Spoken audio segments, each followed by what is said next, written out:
Brace yourselves. Dinner is coming. Hello beautiful people, my name is Vendi, and as you can probably see by my surroundings here, it's time for another episode of Bookie Cookin. This episode is special for a number of reasons. For one, it is my sort of return back to BookTube after my month-and-a-half long hiatus. For another, it'll be the first savory sort of thing that I've made on Bookie Cookin, so I'm really excited about that because we've done a lot of baking, but we haven't done any cooking, and that's, you know, part of this little mini series' name. And the third sort of funny thing about this is that this video is going to go up on a Sunday, and normally I post on Saturdays. You know what else happens on Sundays? Game of Thrones. Or it used to.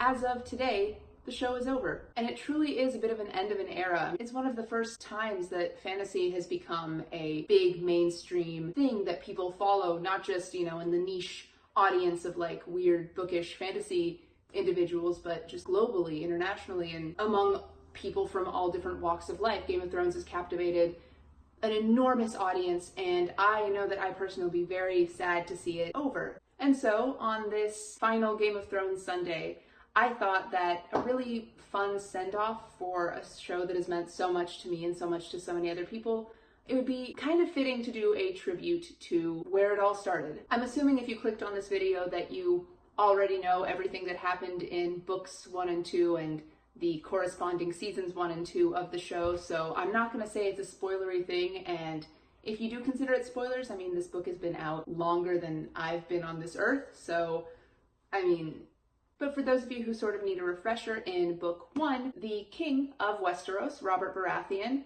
is killed by a boar in a forest, and in book 2, A Clash of Kings, the woman who conspired to make this death happen, his wife Cersei, has a feast involving that boar, and she cooks it with mushrooms and apples, and according to her, it tastes like triumph. So in honor of Cersei, in honor of Robert, and in honor of Game of Thrones as a whole, today I will be making a triumphant boar with mushrooms and apples. I'm gonna pair it with some very simple mashed potatoes, and I'm also gonna mull some wine to drink alongside it, and to drink as I watch this final episode and cry. So without further ado, let's get into it. The most difficult part of making boar with mushrooms and apples is finding actual boar to use. Ideally, you'd use one that had recently killed, oh, I don't know, a king. However, if you can't find one of those at your local grocery store, regular pork will do. For the purposes of this recipe, you'll want about 1 pound of boneless pork tenderloin cut into little 2-inch slices. And what you'll want to do is toss that with half a teaspoon of dried thyme or other herb and about a 1/4 teaspoon of ground black pepper, and just leave that to marinate for about an hour in the fridge, and that's the most prep you're gonna have to do for this recipe. Because I am who I am, I ignored the measurements for the herbs and pepper and just put as much as sort of felt right into it. And obviously, because I'm not a heathen, I also salted it. You will also need 1 package of sliced and washed mushrooms. I repeat,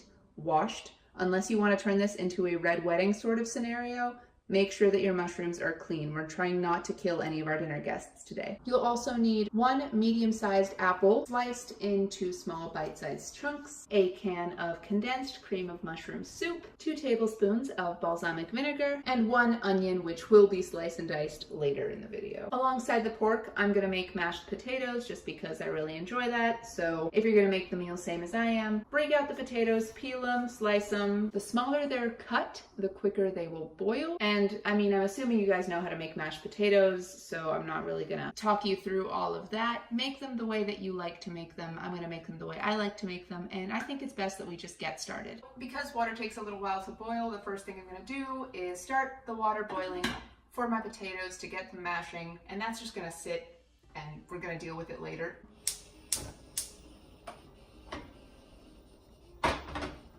We can just ignore that while we get to work on our actual meal.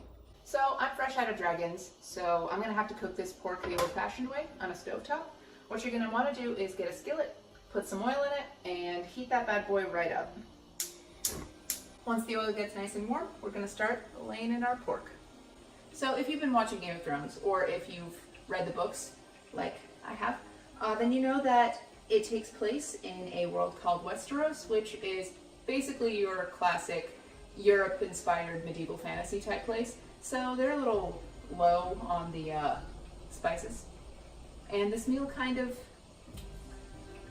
well, It's screen accurate. We'll leave it that way. Basically, whatever spices, herbs, etc. you think would go really well with mushrooms, you can add to this. Ooh, and this is nice. Oh, hell yeah. That's the sizzle you want. You're gonna want to cook your pork until it's nice and brown. Depending on how big you cut it, that's gonna take a different amount of time. For the size that I cut it, it's gonna take about 3 minutes on one side, 3 minutes on the other. But you don't wanna rush it. As George R.R. Martin has proved, sometimes a good, long, slow cook is what you want from a story. Once the pork has browned, take it out of the skillet. Add in your onion and mushrooms and cook those down until they're nice and translucent. After that, you're gonna add in the apple. Stir every once in a while to make sure everything gets nice and incorporated and you lift up all those lovely brown bits from the meat. Once the apple, onion, and mushroom are all a little bit cooked down, you wanna add your condensed cream of mushroom soup. It's gonna be a little clumpy, so what you're gonna do is add about a cup of water. Once you've stirred it in and once the water and mushroom soup have sort of combined, that's when you're gonna add your 2 tablespoons of balsamic vinegar and stir that in as well. After that, it's a matter of waiting for the mixture to boil and adding in your pork again and letting the entire meal cook for another couple minutes with the heat on low.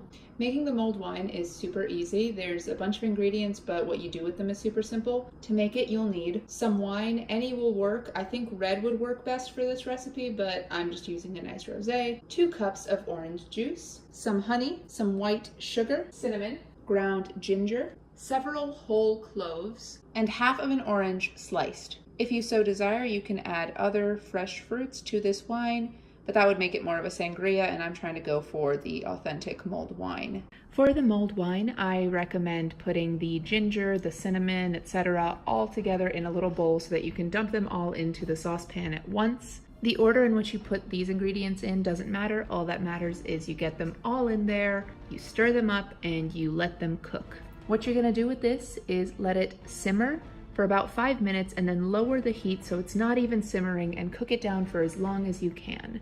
Around half an hour should suffice.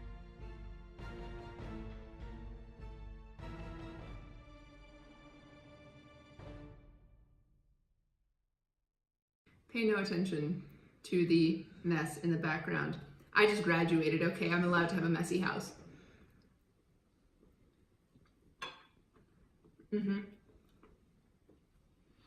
It truly, truly does taste like triumph. So good. And that is it for this episode of Bookie Cookin. Thank you guys so much for checking in, and I hope that the Game of Thrones finale is everything we've all been waiting for. If you like this video, please be sure to leave me a thumbs up, and if you like me, maybe consider subscribing to this channel. I post Bookie Cookins about once every couple of months, so if you enjoyed this episode, be sure to tune in for future ones. If you've recently read a book in which food features prominently and you would like to see one of the recipes from that book recreated, comment the book down below and the food if you are so inclined, and I'll be sure to give it a read and maybe recreate one of your favorites. But as far as this video goes, that's all I have for you. A girl has no more patience and she needs to go friggin' eat her dinner. So I'm gonna go. Thank you guys again so much for watching, and I will see you next time. Mwah. Goodbye, my darlings.